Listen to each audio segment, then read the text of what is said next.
और एक कहानी मैं आप लोगों को बता रहा हूं। इसी गांव का मैं मनीष कश्यप हूं, त्रिपुररिया। बहुत सारे लोग आज भी बोलते हैं मुझे मनीषवा बोलते हैं। इस गांव में ऐसा किसी का भी दरवाजा नहीं होगा जिसके दरवाजे पे टीवी होगा और हम लोग जाके जो है क्रिकेट मैच नहीं देखे होंगे। मेरे घर पे टीवी नहीं था, आप लोग पता कर लीजिएगा। गांव के लोग हैं, गांव के सामने खड़ा होकर कोई झूठ नहीं बोलता है। और मेरा एक मित्र है अभिषेक राय, जीतू जी के नाम से जो है फेमस है, पता बा ना। उनको घरे टीवी ना रहे, हम हमर यारवा हर टोला में जाके जोन बाटे टीवी देखी सन। विकास सर के घर है जाके देखी सन, यहाँ तक कि सुदामा बाबा के घरे जाके देखी सब। हमनी के जितना गांव में जोन बाटे त्रिलोकी चाचा के टीवी जाके देखी सन, आ राम बच्चन भैया के यहाँ भी जोन बाटे टीवी जाके हमनी के देखले बानी सन। यहाँ और वहाँ छोटको मठुओं पे जाके मैच वैच हमनी के देखले बानी सन। फिल्म देखे के शौक ना रहे। यानी संसाधन कोई मायने नहीं रखता है कि आपके पास संसाधन है कि नहीं है, दृढ़ इच्छा शक्ति मायने रखता है। अगर दृढ़ इच्छा शक्ति सही हो तो आप बदलाव कर सकते हैं। महानवा गांव में कैसन परिवार में कैसन परिवेश में हमनी के रानी साहब एक उसे बतैला के जरूरत नहीं है। आ के संघर्ष करके आदमी आगे बढ़ल। अब गांव में झूठ बोलना से क्या फायदा, कोनो फायदा नहीं है यहाँ झूठ बोलना से। लेकिन हाँ, संघर्ष कैनी आ जब वीडियो बनावल शुरू कैनी इंजीनियरिंग कैला के बाद, हम इंजीनियर बहुत बढ़िया है, बहुत अच्छा इंजीनियर है, बहुत बढ़िया नॉलेज बा, अच्छा कंपनी में काम करनी, अच्छा पैकेज पे काम करनी, सैलरी बहुत बढ़िया रहे। घर परिवार के कबू सैलरी के बारे में ना बताइनी, काहे कि अगर हम बता देती कि सैलरी हमारे बढ़िया बा तो वो लोग जौन बाटे हमरा के नौकरी ना छोड़े देते। बढ़िया कंपनी में, एमएनसी कंपनी में काम करनी लोग के सपना होला। मल्टीनेशनल कंपनी में काम करनी, हाई राइज बिल्डिंग के प्रोजेक्ट मैनेजर रही, अब बहुत कम उम्र में प्रोजेक्ट मैनेजर बन गई। सिविल इंजीनियर के जौन बाटे एगो सपना रहेला कि या तो वो हाई राइज बिल्डिंग में काम करो और ना तो जौन बाटे नदी पे पुल बनावे में काम करो। वहां से छोड़ के यूट्यूब पे वीडियो बनावल शुरू करनी तो कुछ लोग कहलक गाँव में कि मुनवा के बेटा पगला गइल बा। कहलक लोग कि नहीं, ईमानदारी से बोलेंगे, गाँव में कहलक लोग। ओकरा बाद से संघर्ष करत करत करत करत करत करत गई नहीं, और संघर्ष करत करत करत आज ये मुकाम पे पहुंचल बानी कि हम तो 25,000 जानत रहनी है। लेकिन अमित भाई अभी बताइलो हन कि लगभग 32-33 हजार यूट्यूबर भाई लोग बढ़िया पैसा कमाता मनीष कश्यप के वजह से। आज बिहार के कोनो मंत्री के औकात नहीं के इतना लोग के नौकरी दे देवे के। मनीषवा महानवा में पैदा भइल बाटे और यहाँ से 32-33 हजार लोग जौन बाटे बढ़िया कमाता बिहार में। अब पूरा देश में 50,000 से ज्यादा लोग, और नेपाल के भी अगर संख्या जोड़ रहा जाओ तो 1 लाख से ज्यादा लोग जौन बाटे मनीष कश्यप के देख के यूट्यूबर बन के अब बढ़िया कमाताटे। आज 1 लाख से ज्यादा लोग रौनी के शुरू करे लगी। फर्क नहीं के पड़त कि खापड़ा के घर बा कि फूस के घर बा कि कौंची के घर बा, कोनो दिक्कत नहीं है। अगर रौनी के अंदर इच्छा शक्ति बाटे, हिम्मत बाटे, लड़े के जज्बा बाटे तो रौनी के दुनिया के कोनो भी काम कर सकता नहीं लगिन। एक समय हम सोचत रहनी जब टीवी देखी ना, न्यूज चैनल डिबेट में जब लोग आवे ना तो सोची हम कि काश एक दिन हमू बैठल रहती टीविया पे तो अच्छा लगी। काश हमू एक दिन टीविया पे बैठल रहती तो अच्छा लगी। और आज ऐसा कोनो चैनल नहीं है जौना चैनल के डिबेट शो में हम अभी तक नहीं की बैठल। कोनो ऐसा चैनल नहीं जौना के डिबेट शो में नहीं थी बैठल। और रोज कम से कम 2 गो 3 गो 1 गो चैनल के डिबेट शो में बैठल हमरा मौका मिलेगा। हालांकि हम रौनीला आज वो त्रिपुररिया बानी, उहे त्रिपुररिया, उहे मनीषवा बानी। हाँ, ये बात सही बात हम जानता नहीं। कहीं भी आदमी के सपोर्ट करे वाला भी लोग रहेला, विरोध करे वाला भी लोग रहेला, हर जगह रहेला, हमरा पता बाटे।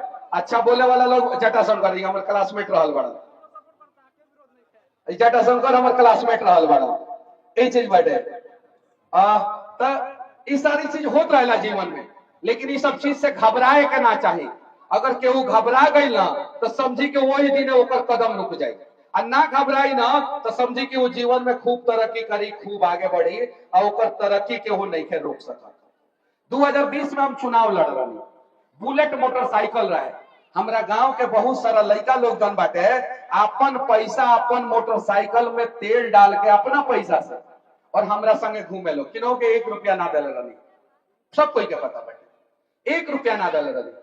संघर्ष कहनी संग जब लोग कहे कि मनीषवा के 2000 वोट आई, लोग कहे ये बात रौनियों के पता बा 10,000 वोट ले आईनी आ चनपटिया में केहू भी निर्दलीय लड़के उतना वोट आज तक नहीं खेले आई। रिकॉर्ड बाटे उठा के देख ले। आज फिर चुनाव लड़ता नहीं लड़े रिजल्ट जो भी होगा इतिहास बनावे ला पैदा भइल बानी सब तो इतिहास तो बनाइए देम सब, ये गारंटी बाटे। लेकिन रौनी से कहे के चाहता नहीं कि रौनी के हमरा के देखले बानी लगी कौन स्थिति में कैसे, यहाँ तक कि हमरा घरे बाथरूम तक ना रहे, हमरा घरे बाथरूम तक ना रहे, जमुना के लेटरिन कहल जाला उ ना रहे। सही बात बा कि ना? ये स्थिति। लेकिन आज ये बात सही बा, हम जब चाहे तब हम अपन घर गांव में बनवा सकता नहीं। हमरा ला 3 महीना के काम बा। कई महीना के? 3 महीना के काम बा। जब चाहे तब पाका के घर अपना घर है वहां तुरवा के बनवा सकता नहीं। आना तक बहुत सारा जगह पे यहाँ गांव में जमीन बा, कहीं भी घर बनवा सकता नहीं। हम जब चाहे तब बनवा सकता नहीं, कोनो दिक्कत नहीं है। लेकिन शिक्षा का मतलब ये होता है कि आपके वजह से 10, 15, 20 हजार लोगों का, गरीबों का अगर घर बस जाए और घर बन जाए तब आप महान कहलाइएगा। अपना घर तो सब लोग बनवा लेता है, ये सोच है। ऐसा नहीं है कि हम घर ना बनवा सकता नहीं।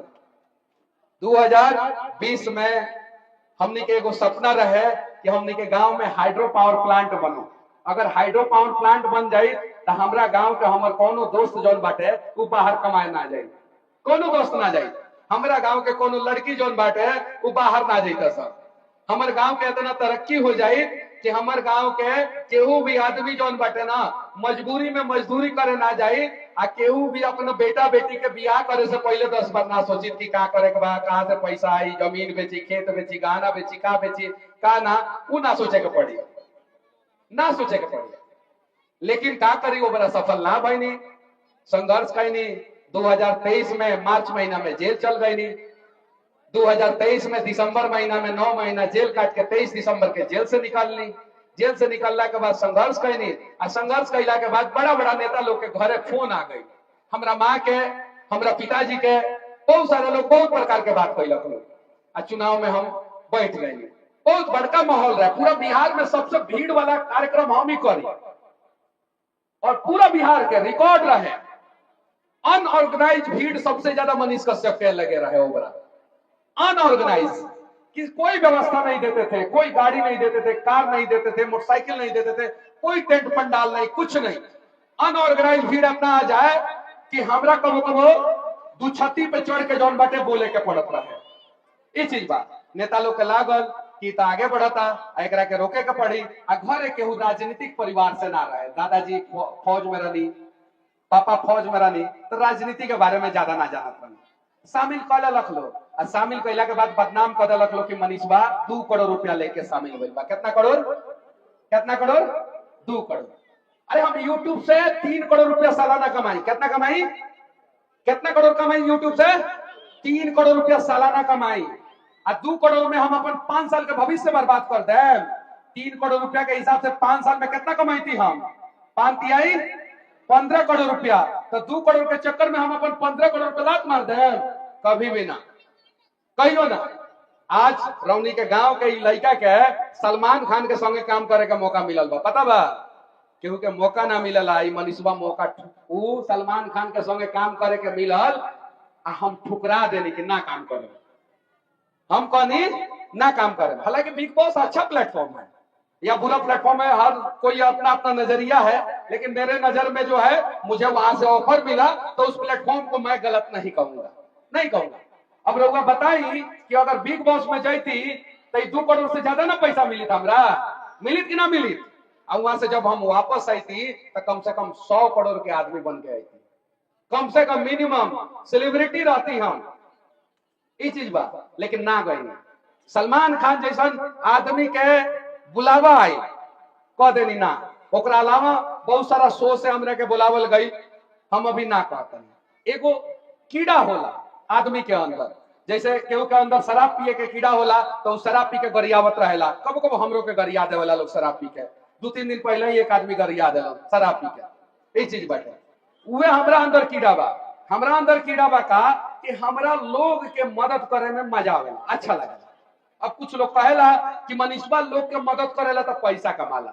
तो रउआ के रोकले बा? रउआ मदद करके पैसा कमा ली, क्या दिक्कत बाटे? कोनो दिक्कत बाटे नहीं थे। लेकिन ये बदलाव अगर तभी संभव बाटे जब रउआ प्रयास करें। और जब प्रयास कीजिएगा, आज अगर दाऊद इब्राहिम मर जाएगा, दाऊद इब्राहिम आतंकवादी रहा है और देश के लिए जो है खतरनाक आदमी रहा है ना, लेकिन अगर दाऊद इब्राहिम भी मर जाएगा ना तो मरने के बाद कोई बुराई नहीं करता है।